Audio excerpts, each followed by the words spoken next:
Bienvenidos, muy buenos días. Yo soy Anderson Boscan desde el Sweden Coffee de la Plaza Foch, como cada mañana para revisar la coyuntura política, la actualidad nacional. En este News and Coffee, el programa de entrevistas de La Posta. Bienvenidos a todos los que nos escriben. Buen día a los que nos miran desde otras partes del planeta. Y buen día sobre todo a los que están en Quito pasando frío como nosotros y mucho tráfico. Hoy en caliente.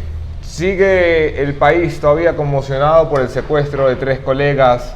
Un equipo periodístico de Diario El Comercio secuestrado en la frontera del ministro del Interior, César Navas, vocero único y oficial del gobierno en este caso, ha declarado que están bien, sus palabras textuales, que tienen contacto ya con los secuestradores que están en territorio colombiano y básicamente el Ecuador se convierte en un espectador de lo que pueden hacer los organismos de seguridad colombianos para traer de vuelta a nuestros compatriotas, que es lo que exigimos todos, mucho más allá del gremio periodístico.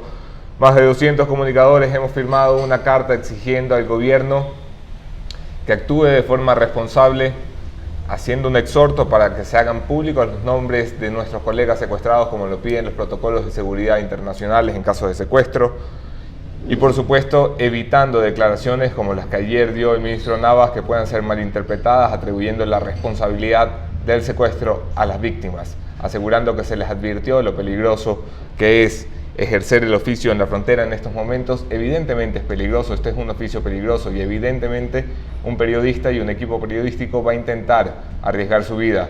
La tarea del gobierno es prevenir que nadie arriesgue su vida, que a nadie le cueste su vida ejercer un oficio. En caliente también el plan económico prometido para hoy por la recién estrenada ministra de Finanzas, María Elsa Viteri, vuelve a aplazarse por enésima vez. 11 meses han pasado sin que el gobierno tenga capacidad de decirle a este país si tiene idea de cómo resolver la economía, después, sobre todo, de las declaraciones de Miguel Carvajal que aseguraran que no hay plata, que hay un hueco fiscal enorme, que el IES está quebrado, que el fondo de pensiones está en estado crítico. El país espera entonces nuevamente unos días más. Se promete desde el Palacio de Gobierno que esto será presentado el lunes. Hay muchos detalles que van aflorando a la luz pública de por dónde van las ideas del gobierno. No todas tienen respaldo en los círculos de análisis económico. Para revisar este y otros temas, nosotros que sí trabajamos, no como la Asamblea Nacional que decidió tomarse vacaciones en medio de una crisis, tenemos el gusto de estar esta mañana con Jorge Ortiz. Hola, Anderson. Bienvenido, Jorge, qué gusto tenerte por acá. Gracias, para mí es un gusto estar aquí.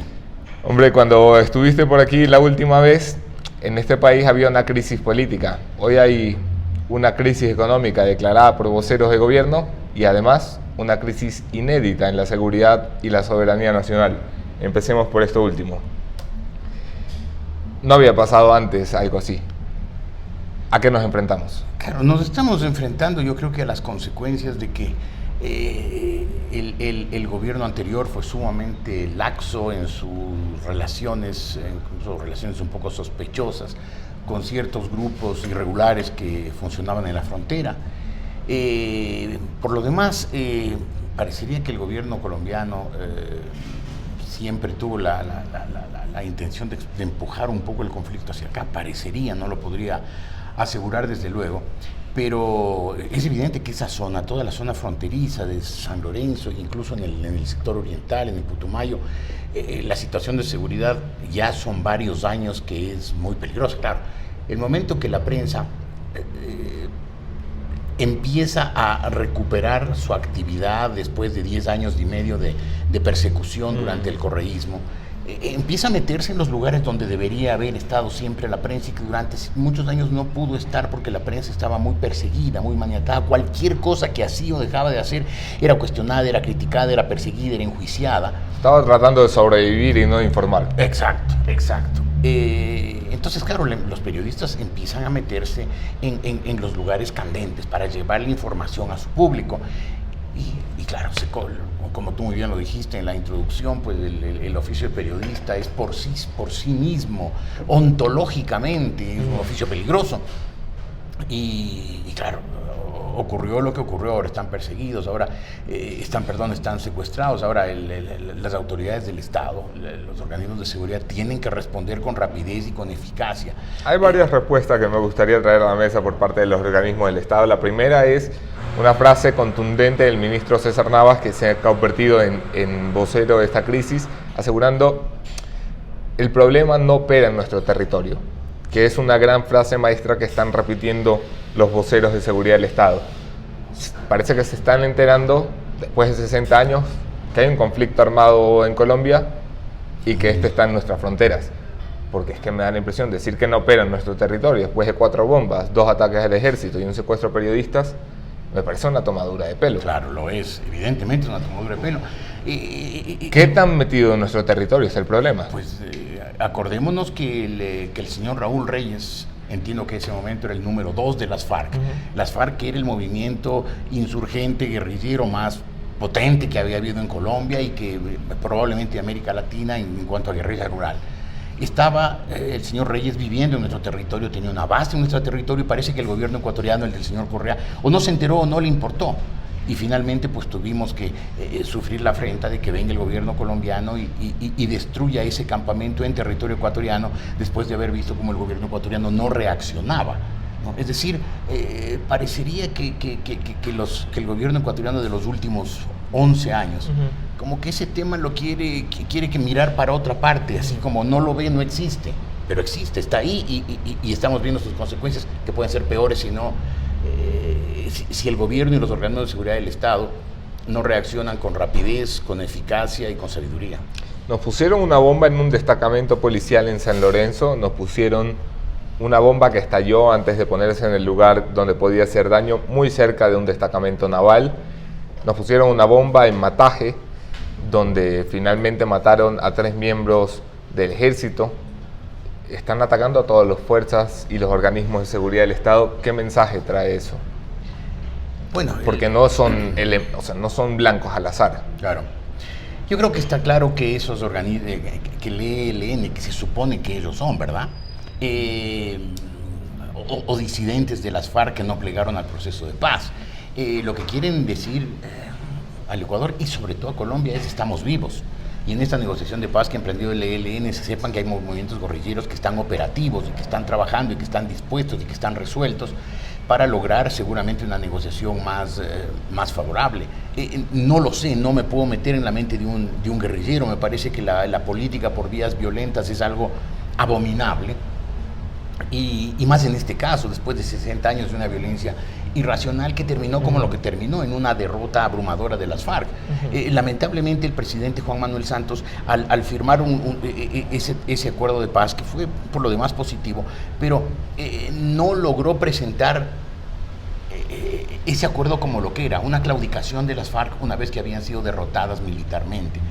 Y ellas pidieron una forma de salir más o menos decentemente del asunto. Y entonces se les firmó un acuerdo de paz en el que parecía que eran 2 fuerzas, una el gobierno colombiano y otro las FARC, en plan de igualdad, que firmaban un tratado. No, era una rendición. Durante el gobierno del presidente Uribe, las FARC habían sido derrotadas militarmente. Era evidente que estaban derrotadas políticamente, que estaban financieramente quebradas. Se les dio una salida, pero se les dio una salida que sonó a empate, cuando no, fue goleada. ¿Cómo es posible? Cuando empezó el acuerdo de paz, mucha gente dijo: hombre, no todo el mundo se va a plegar al acuerdo.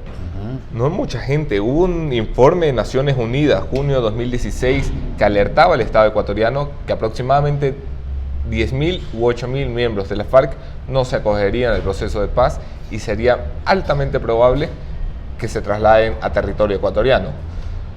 ¿Cómo es posible que nadie viera venir los bombazos que hoy tenemos? Yo creo que, nuevamente, lo que decía hace un instante, creo que con frecuencia el Ministerio de Defensa y el Ministerio de Relaciones Exteriores del Ecuador de los últimos 11 años ha preferido mirar para otro lado, porque creyendo que al no verlos el problema no existe. Ya lo hizo Correa claramente con el campamento de Angostura. Miró para otra parte y pasó lo que pasó. Y yo creo que ahora mantenemos esa política. Yo creo que es el pésimo manejo del frente externo por parte de los gobiernos ecuatorianos, los dos, el correísmo de Correa y el, no sé, cuasi correísmo de Moreno. Han tenido un pésimo manejo del frente externo. El frente externo ecuatoriano ha estado abandonado estos años, ha estado en manos de gente notoriamente incapaz. Estamos viendo los resultados, no es cuestión de elaborar teóricamente, estamos viendo los resultados. Y a mí lo que me sorprende es que el presidente Moreno, ante la evidencia de que el frente externo es un fracaso absoluto, de que está agrietado por todos lados, no cambia y más bien persiste en el error. Einstein decía, es de locos, seguramente quiso decir es de tontos, o le pareció muy duro decirlo, es de tontos creer que haciendo varias Siempre veces la misma cosa cosas, se va a lograr resultados distintos. Los resultados del manejo exterior del correísmo fueron muy malos. El Ecuador está bastante mal visto en la comunidad internacional. Tenemos muy pocos aliados que nos apoyen porque, claro, nos hemos acercado a países tan insólitos en la situación actual como Venezuela, como Corea del Norte, como Birmania, inclusive la votación. Y ahora, en esta indefinición de la política exterior, Ecuador parece una isla, porque ya no es ni muy chavista, ni muy progresista, claro, ni muy cambio hacia los gobiernos democráticos. Claro, pero está como justo a la mitad. Pero por omisión seguimos siendo chavistas, porque quienes no en los países que no han tomado posición claramente en contra de esa dictadura que está deteriorando hasta niveles lamentables el nivel de vida de Venezuela, un país tan rico, de la gente de Venezuela, un país tan rico, por omisión está siendo cómplice de lo que está pasando en Venezuela, que yo creo que es claramente el caso ecuatoriano. Y el problema es que el presidente Moreno, viendo los resultados, no reacciona. O sea, ¿qué le pasa al señor? Vamos a hablar de qué se espera de un presidente. Antes tengo una pregunta de Cristian Castillo Jaramillo. Jorge, ¿podrá ser que estas narcoguerrillas estaban cómodas en el gobierno anterior y ahora ayudan a desestabilizar el gobierno mostrándolo como débil, ya que coincide con ataques políticos de fuerzas contrarias al presidente? Me parece que es una sospecha muy válida, que hay que ser perspicaz, y este señor Cristian evidentemente lo es, para ver una cosa así. Yo creo que tiene mucha razón, es probable que así sea. Es probable que el gobierno anterior haya dejado, hay muchas versiones muy sólidas, muy consistentes en ese sentido, de que había una connivencia incestuosa entre el correísmo y los grupos guerrilleros extremistas colombianos. ¿Por qué seguimos atribuyéndole esto al manejo común de la guerrilla, cuando una de las teorías que tiene la Fiscalía General que está llevando el caso es que hay participación, así lo ha dicho el lunes en este programa el fiscal general de la Nación, Carlos Bacamancheno, hay participación de carteles como el cartel de Sinaloa, y lo que estamos asistiendo es un mix entre exguerrilleros, ahora 100% narcos? No me atrevo a decir por qué. Me parece que a lo mejor es la salida más cómoda, ¿no? Es decir, son extremistas, es gente...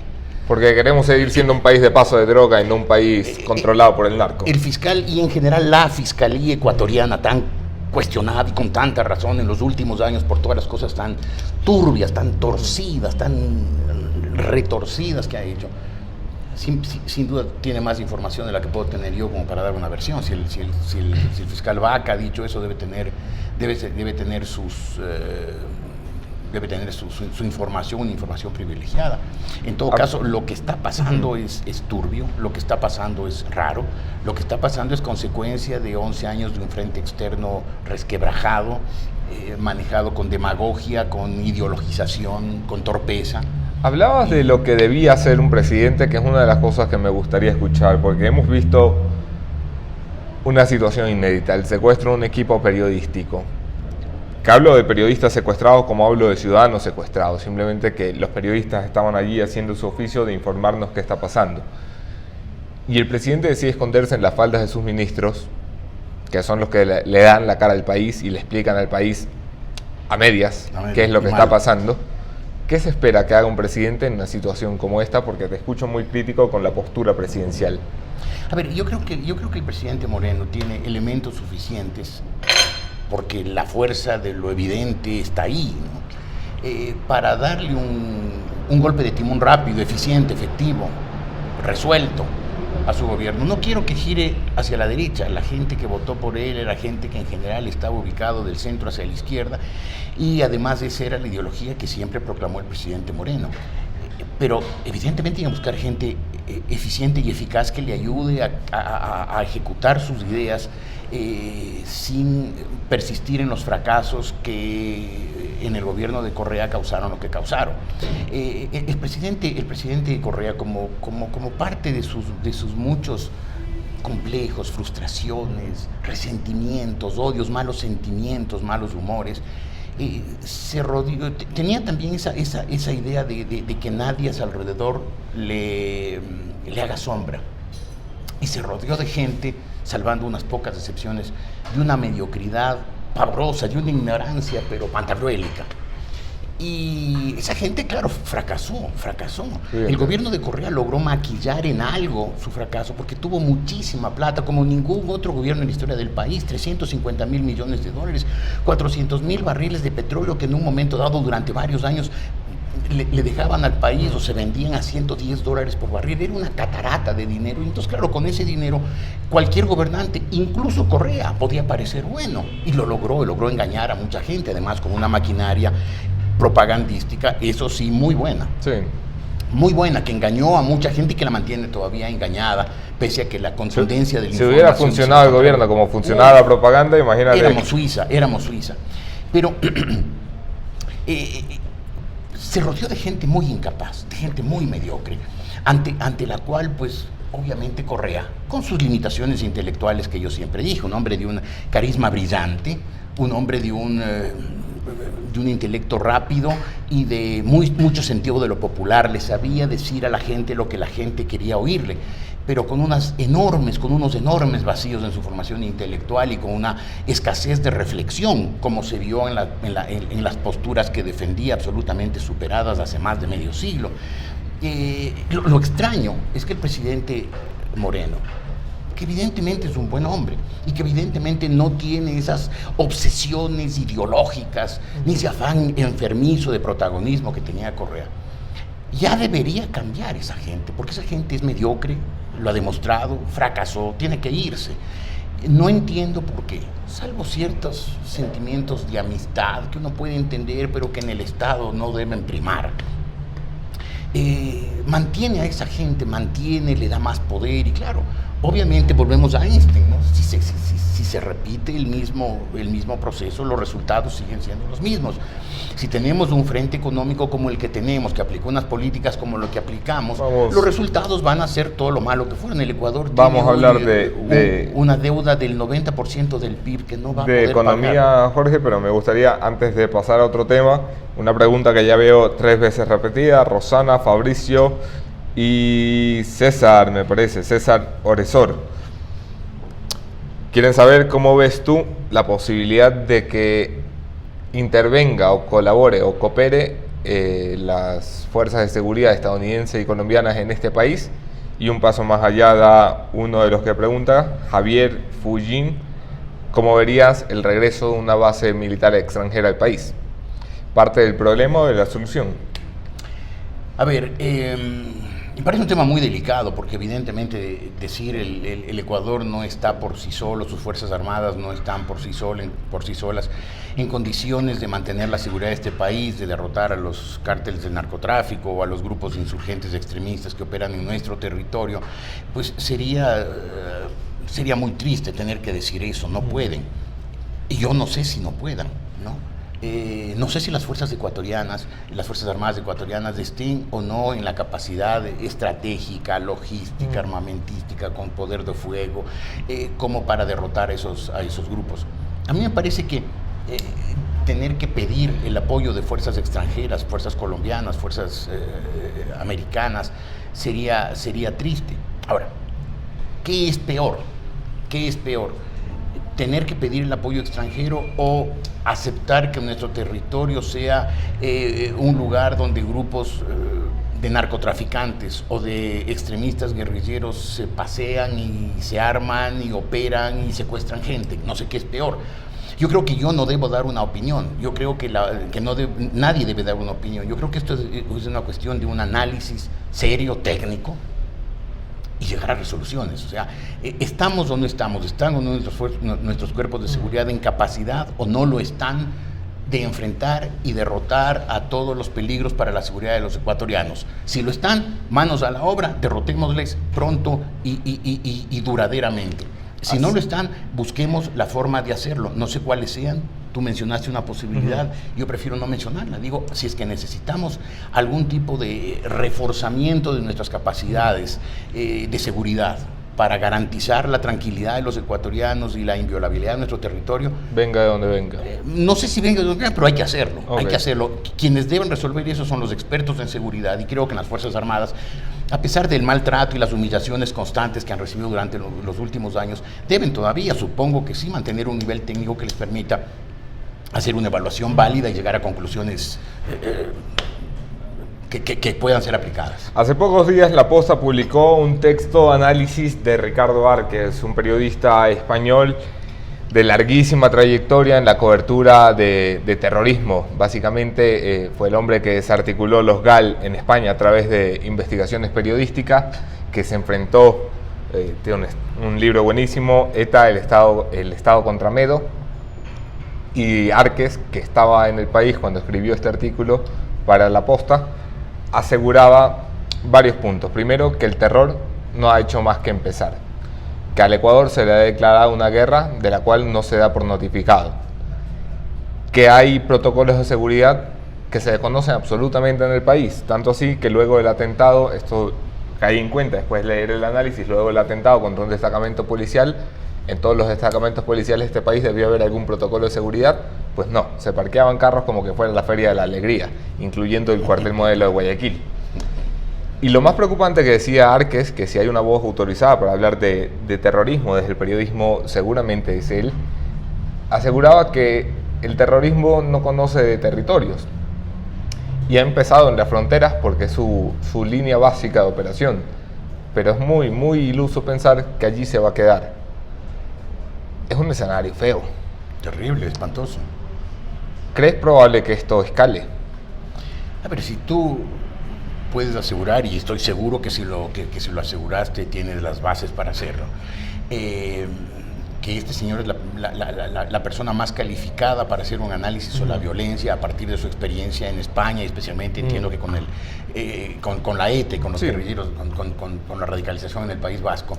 Si él hace un diagnóstico así, es precisamente lo que yo reclamaba en la respuesta anterior. Hay que hacer un análisis técnico, hay que hacer un análisis profundo de la situación.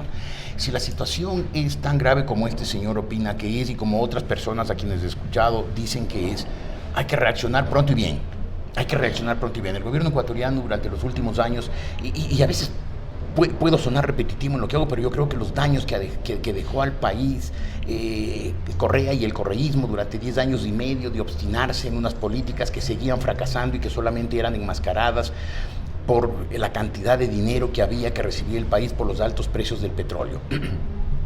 Creo que entre las muchas consecuencias que dejó es esto, ¿no? El haber afectado profundamente nuestros sistemas de seguridad.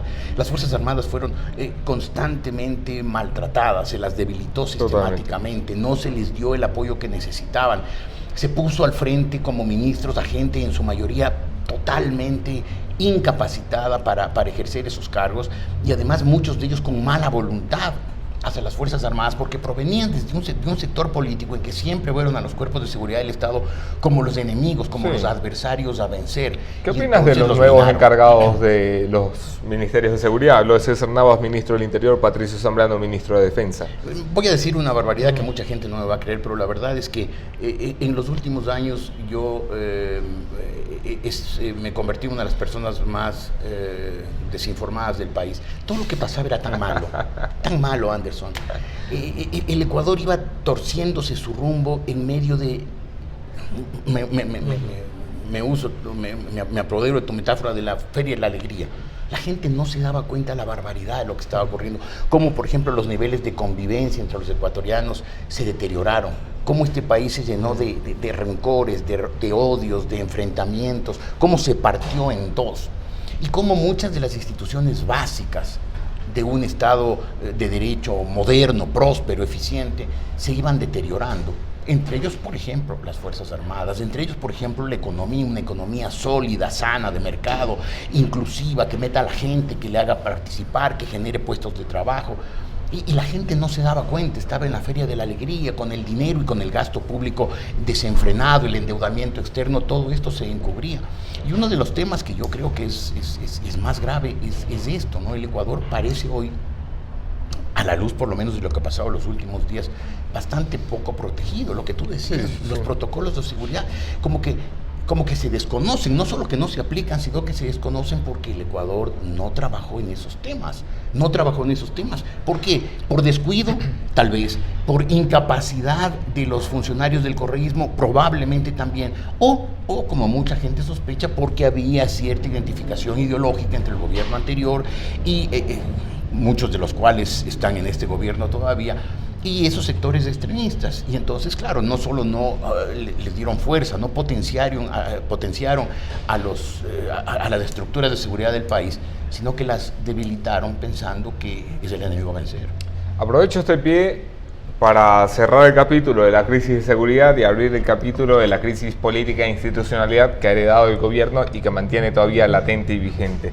La última vez que estuviste en este programa, el presidente de la Asamblea, José Serrano, era todavía presidente de la Asamblea y no un compadrito lindo. El vicepresidente de la República estaba a pocos días de ser condenado. Hoy ni es vicepresidente ni está a punto de ser condenado, es un reo en la cárcel 4, seguramente con internet mirando la posta. Y en la Fiscalía, en la Procuraduría, había cabezas que todavía no entraban en un deterioro y un desgaste tan notorio como hoy lo están. El procurador tuvo que renunciar antes de que lo echen en la consulta popular a través del Consejo de Participación Ciudadana de Transición. El Consejo de Participación no había sido descabezado por los ciudadanos a través del voto, y en la Fiscalía General no había un fiscal que peleaba a muerte con su subrogante a ver quién llega primero a tener la cabeza del otro. ¿Qué país es este? Una locura, Macondo. Lo que decía Presley Norton, no el Absurdistán, ¿no? Pero claro, todo esto que describes, que pinta un país en crisis, ¿no?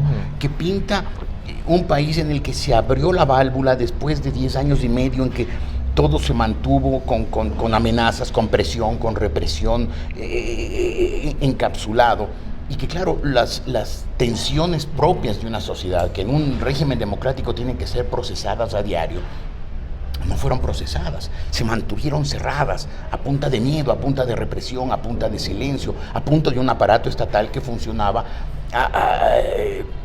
para silenciar a la opinión pública, sobre todo si esa opinión pública era por lo menos mínimamente desfavorable al caudillo, al líder, al dueño del país, al déspota. Claro, empiezan a salir esas tensiones. El presidente Moreno inicialmente a mí me pareció que estaba manejando el tema muy bien, iba sacándose del camino obstáculos. Glass era un obstáculo, tenerlo de vicepresidente a Glass era terrible. Tener de presidente de Congreso al señor Serrano con todo lo que mucho que se dice de mal de él, pues era un problema.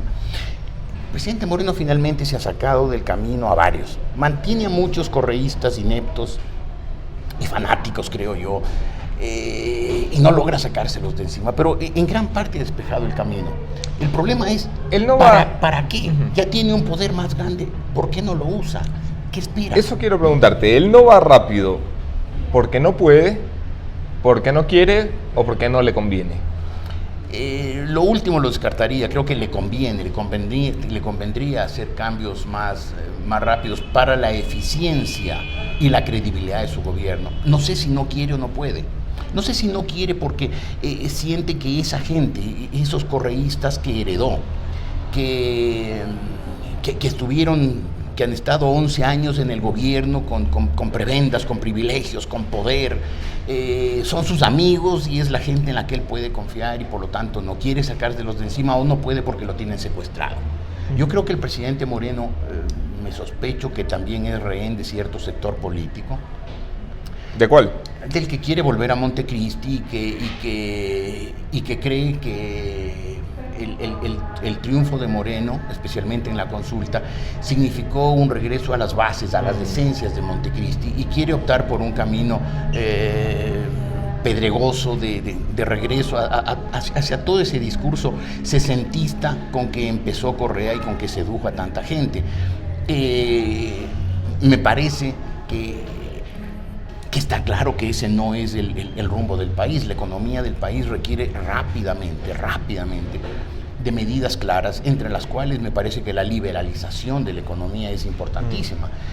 Si este momento no se libera la economía, esta economía centrada en el Estado, evidentemente ha fracasado, ha hecho que el Ecuador desperdiciara la mejor oportunidad que ha tenido en su historia para desarrollarse, para superar la etapa de la dependencia de las materias primas y pasar a una etapa de preindustrialización o industrialización. La desperdició.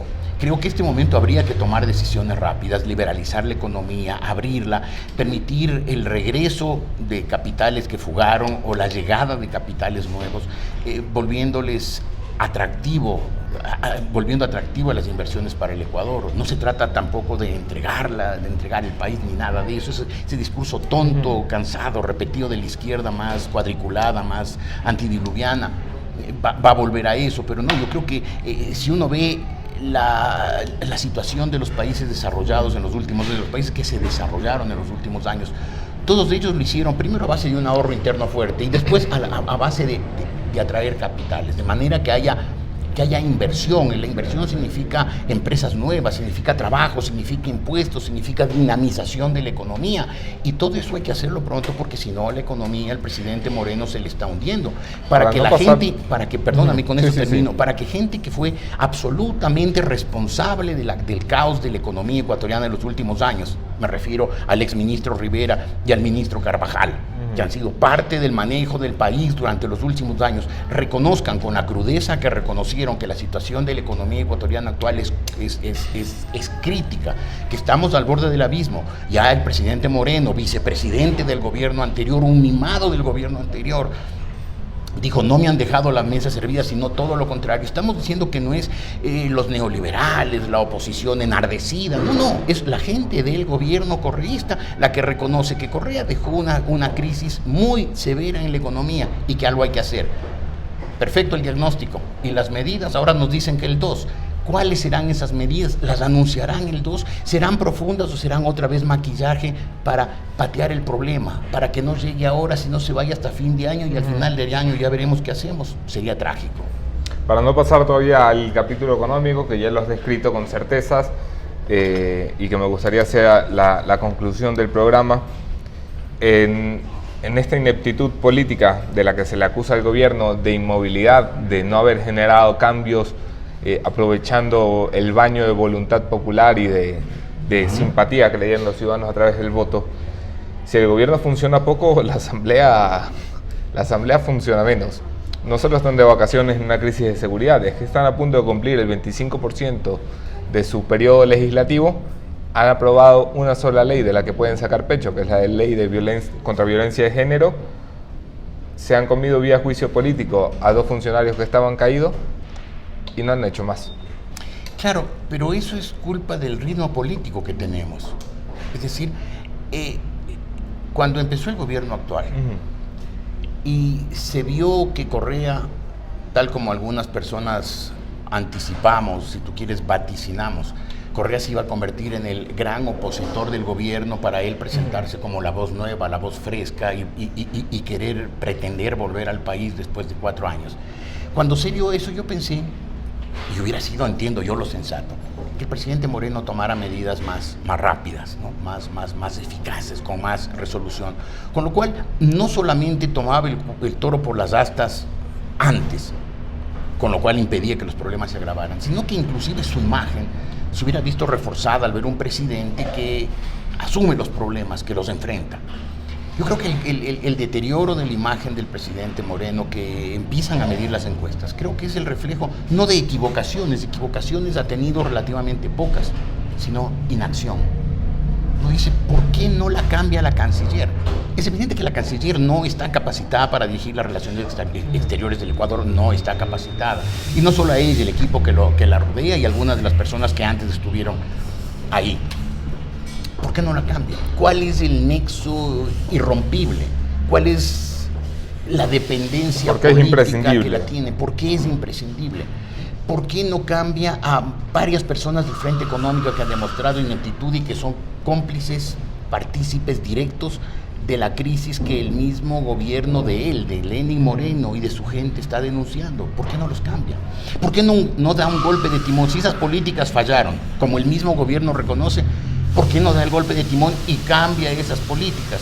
Entonces, claro, la imagen que da Moreno es de un hombre irresoluto. Yo insisto, sigo creyendo que es un hombre de buena voluntad, sigo creyendo que hay que tener indulgencia hacia él y que hay que darle comprensión, pero hay que pedirle rapidez. De controlar una asamblea que, como ya lo exponía, pues no produce, no legisla, no fiscaliza, no está presente siquiera para la foto en momentos graves para el país. Y esto se produce porque el fraccionamiento de Alianza País en la asamblea inmovilizó la matemática legislativa. ¿Cómo se sale en una democracia tan en pañales como la ecuatoriana, en un parlamento en el que nadie tiene mayoría, cómo se sale adelante? Anderson, vamos a tener elecciones el 24 de marzo del año que viene. Eso significa que falta un año, menos de un año, ¿no? Los partidos políticos evidentemente deben estar haciendo cálculos para el próximo año. Si el gobierno demostrara resolución, tomara las decisiones rápidamente, tomara decisiones eficaces para combatir la crisis económica y política que heredó de Correa, y yo creo que esos partidos se vieran obligados a tomar posiciones en líneas que les dejen bien parados para las elecciones del próximo año.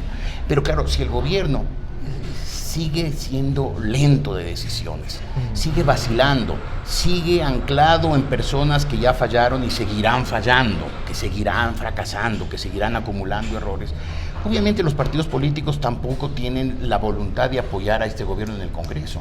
¿A alguien le conviene en este país una desestabilización del gobierno? Me refiero porque Correa, ha empezado a sonar mucho en los pasillos legislativos la muerte cruzada, por ejemplo. A Correa le conviene, yo creo que a eso juega Correa. Correa está jugando evidentemente a la desestabilización. Correa sabe que como están las cosas, él no volverá a ser presidente. Y más aún, las investigaciones que avanzan dificultosamente, pedregosamente. Pero avanzan. Pero avanzan. Tarde o temprano van a terminar en él.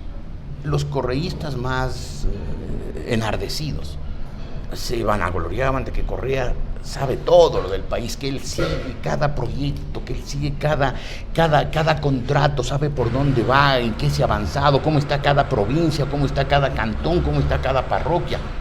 Y resulta que ahora ellos mismos dicen Correa no sabía lo que estaba pasando a sus espaldas. Porque eso no lo va a creer nadie. Hay que estar muy embrutecido por 10 años y medio de propaganda para creer eso. Es evidente que Correa sabía.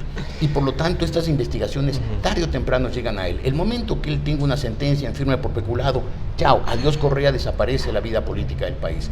¿Qué tiene que hacer Correa? Enturbiar las aguas, agitarlas antes de que se llegue a eso.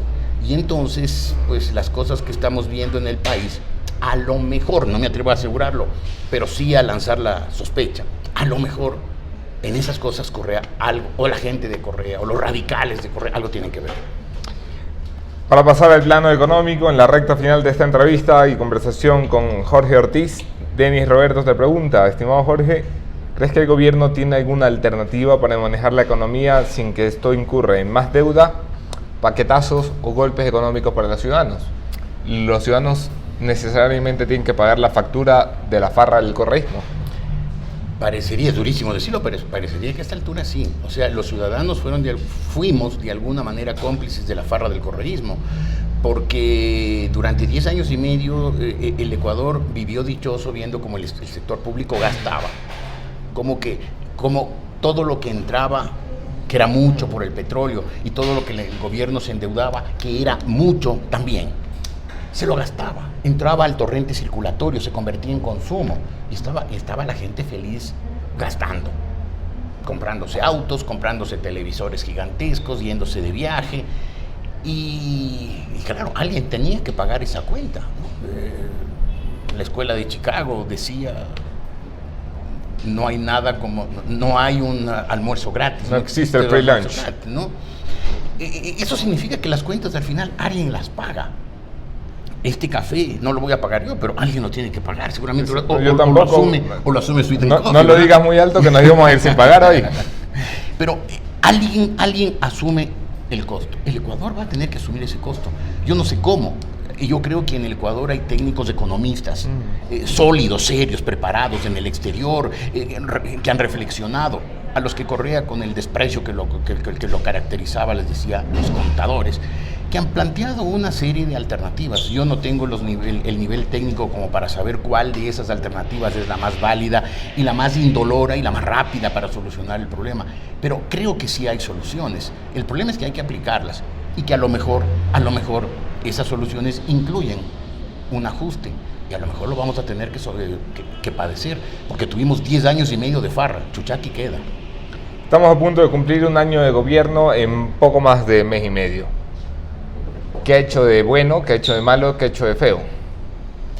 A ver, yo insisto, yo creo que Moreno es un buen hombre.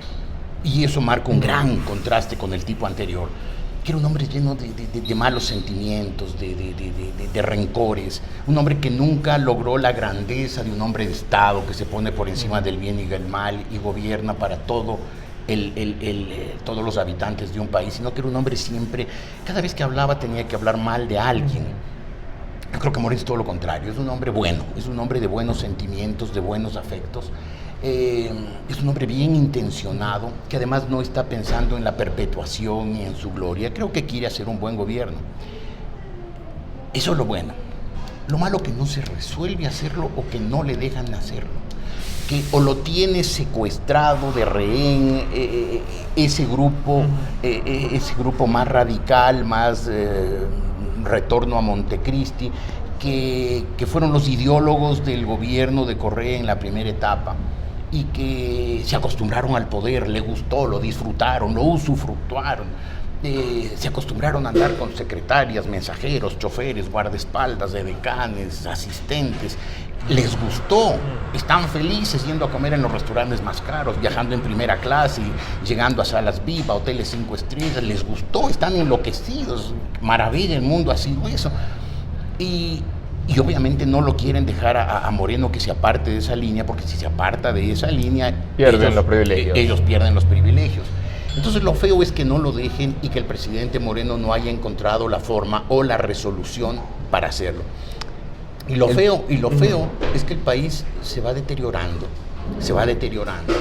Y si Moreno no reacciona pronto y bien, insisto, yo creo que es un hombre de bien, tiene el apoyo político, tiene una circunstancia enormemente favorable para que haga cambios. Él puede ser lo que fueron en su momento los presidentes Isidro Ayora o el presidente Clemente Yerov, incluso el presidente Galo Plaza, que entendieron las circunstancias del país de ese momento y no se obsesionaron ideológicamente, sino que hicieron las modernizaciones que el país necesitaba. Hoy el país necesita una modernización y eso significa dejar atrás todas esas obsesiones sesentistas del correísmo. Lo feo es que eso no está ocurriendo, el país se está deteriorando, los niveles de vida de la gente se están dañando y podemos caer en el error trágico que sería creer que con Correa estábamos mejor. Con Correa estábamos mucho peor y él sembró las semillas del desastre que hoy estamos viendo. Para terminar la entrevista, Jorge, el primer año del presidente Moreno, como el primer año de cualquier gobierno,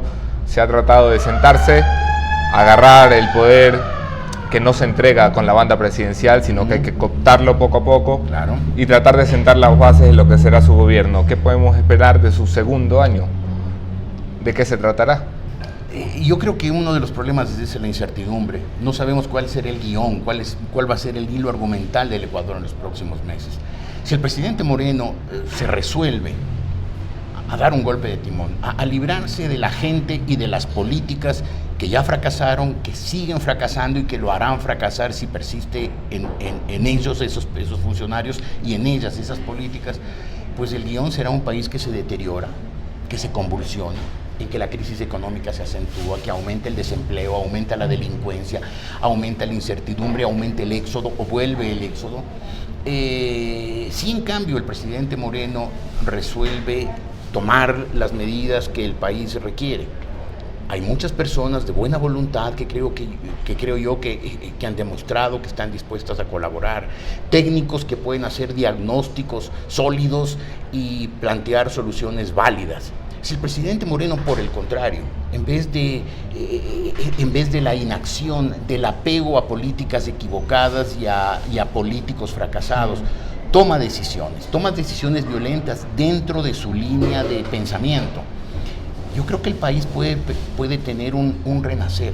lo necesita. Creo que el país ha vivido 11 años muy turbios, muy oscuros, muy desagradables, en que hay mucho rencor. Yo creo que el momento que se logre unir a este país detrás de un proyecto que nos ilusione, creo que el presidente Moreno puede tener éxito y el Ecuador puede vivir un segundo año del gobierno de Lenín Moreno, un segundo año de esperanza, de realizaciones, de abrir las puertas hacia un futuro mejor, después de 11 años de tinieblas.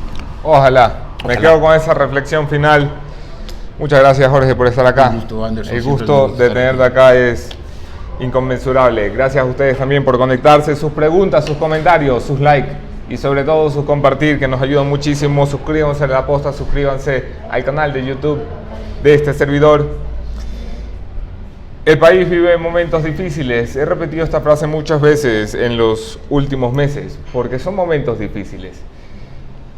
En general, son difíciles en lo económico, en lo político, en la seguridad, en la vida de todos nosotros. Son difíciles para la gente que está sentada en el poder, que se sentó en el poder tal vez sin saber a qué se atenía. Probablemente el presidente Moreno no quiso agarrar un país en crisis política, teniendo que mandar a la cárcel a su vicepresidente, pero le tocó. Probablemente la ministra María Elsa Viteri no quiso agarrar las riendas de un ministerio que tiene que buscar una fórmula mágica para sacarnos del abismo y el hueco fiscal en el que nos dejaron. Pero le tocó. Probablemente César Navas, ministro del Interior, y Patricio Zambrano no quisieron agarrar unas carteras que en pocos meses tendrían que enfrentar a la disidencia de la guerrilla, al narcotráfico, al terrorismo en nuestro Estado, en nuestra soberanía nacional, al secuestro de ciudadanos y colegas, pero les tocó. Y si les ha tocado, no se conviertan en cómplices por omisión. Agarra una figura que ha dicho Jorge Ortiz en este programa: seguimos siendo, por omisión, seguimos siendo chavistas en política exterior, por no condenar como se debe una dictadura en un país hermano. No dejemos que por omisión también seamos ineptos en lo político, no dejemos que por omisión seamos responsables de la quiebra y la crisis de este país, no dejemos que por omisión seamos cómplices del terrorismo y el narcotráfico. Nos vemos aquí mañana, último día de la semana. Otro tema, otro entrevistado, mismo entrevistador. Soy Anderson Boscan desde el Sweden Coffee de la Plaza Foch.